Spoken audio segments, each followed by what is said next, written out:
AITAH for telling my 14-year-old son I was not his biological father after my wife had an affair on me. I, 37M, have been married to my wife, 36F, for 10 years. When I started dating her, she was a single mom as her ex had fled the state after she got pregnant. My wife never wanted to tell our son that I was not his biological father. She wanted to wait till he was an adult in his 20s, and we decided on that when we married. I found out last week from one of my friends that my wife was having an affair. I confronted my wife about it. She initially denied it, but after I told her I had physical proof, I lied. She admitted to it. I asked her how long, and she said a few months. I then immediately went to my son and told him everything.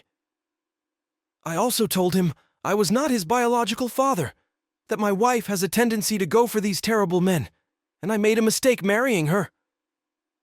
My son was shocked and asked my wife if what I said was the truth. My wife said yes. My son then came over and hugged me and was crying, and I told him I will always consider him my son. I'm now looking for a divorce lawyer, and my son has completely ignored his mom over the past week. She has tried to communicate with him many times, but he has ignored her every time. To be honest, I think it will really help me in the custody arrangements during the divorce, as my son's preference will be taken into account. My son just wants nothing to do with his mom right now. However, I do sometimes feel a bit guilty about it, but I then remember that I am the one who is the victim.